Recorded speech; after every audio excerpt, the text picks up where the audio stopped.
Elton Fox, Betty Blayton Taylor, James Little, Robin Armstrong, Barbara Brandon, Crystal Davenport, Paul Edwards, Ed Clark, James B. Herring, H. Clinton Taylor, William Artis, Renee Cox, Hale Woodruff, Juan Cruz, Dave McDonald, Ernest Davison, Carolyn Maitland, and the late, great Gordon Parks.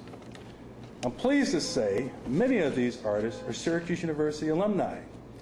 Now, on many of occasions, you heard me talk about the long and a proud legacy that we have at Syracuse University of alumni of color who have graduated and gone on and done wonderful things with their lives in Syracuse University. Let me just give you an example. Our exhibit in 1995, Precious Legacies, included James Herring, H. Clinton Taylor, Elton Fox, William Artis. These are not household names, but you should know them. James B. Herring was a member of the class of 1921. He didn't graduate from Syracuse. He stayed there 2.5 years. But when he left Syracuse, he founded the art school at Howard University. H. Clinton Taylor was a member of the class of 1927, the first African-American graduate of our School of Fine Arts. When he left Syracuse, he founded the art school at North Carolina A&T. Elton Fox. Elton Fox was an award-winning cartoonist, illustrator, writer, had a 60-year career, taught in colleges and universities throughout the entire world. He became famous as a chalk talk artist, meaning during his lectures, he would start drawing illustrations and what have you. If that isn't enough, his brother graduated from Syracuse in 1933, Mark Fox. He was a composer, professor of music. He earned a Bachelor of Music degree with honors. He won the prestigious Julius Rosenwald Fellowship 2 years in a row. He was elected to all University Honor Society. After leaving Syracuse, he went to Payne College, where he founded and chaired the music department.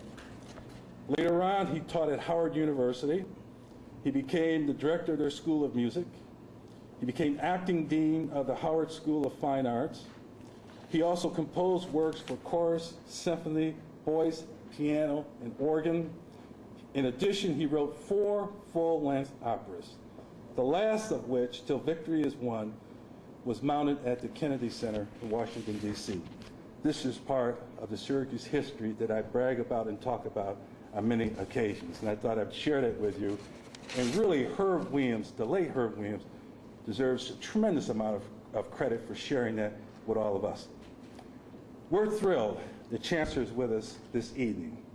She's been a close friend of my office, the Program Development Office, and a close friend of the Community Folk Arts Center. She's only been on campus relatively a short amount of time, but she's proving herself to be a bold and courageous leader. Chancellor Nancy Cantor.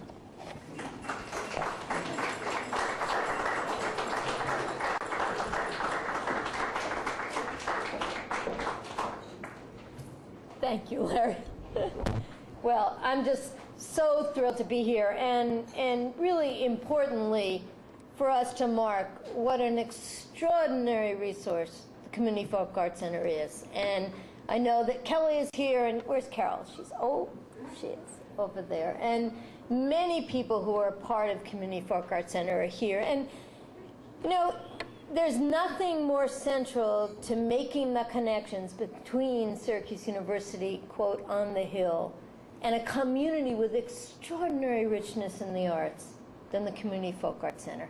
And it's been doing it for 35 years. And that's what we are here to mark, 35 years.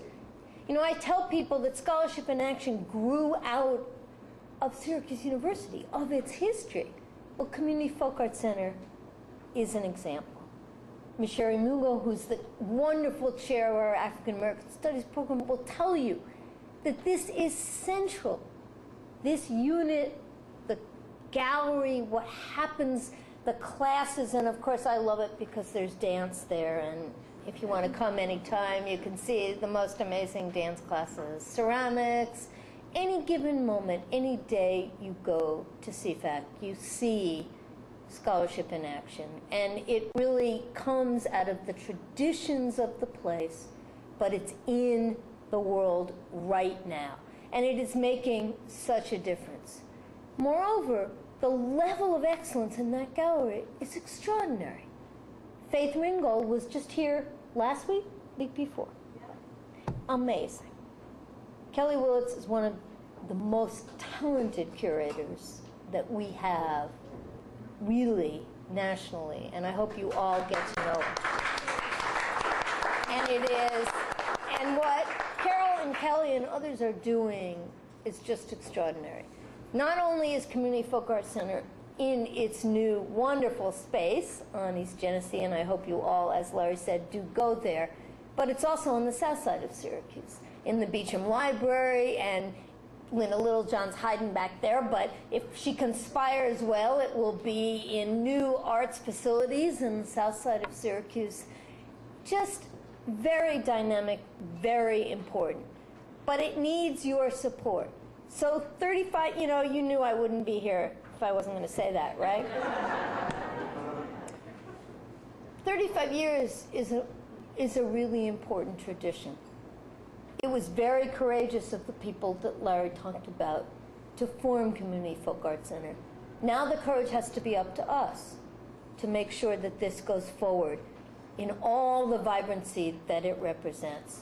So to that end, I have committed, just recently with Kelly and Carol, $340,000 from Chancellor's initiatives to Community Folk Arts Center. But before you clap, so this is a challenge grant to all of you. I want to see all the supporters and all the friends and all the courageous voices in this room and in all the people you know match that $340,000. And I want to see it soon. Because we really believe that there's at least another 35 years ahead of extraordinary art and extraordinary community engagement and extraordinary public scholarship. And that's what CFAC has represented and what it's going to represent going forward. But we need your help. So remember, Challenge Grant, we'll be sending you things. Just come forward because it's a great resource. It's just an amazing place with wonderful people, with huge talent and huge heart and huge courage. And we need all of you to be a part of that community. So congratulations to CFAC.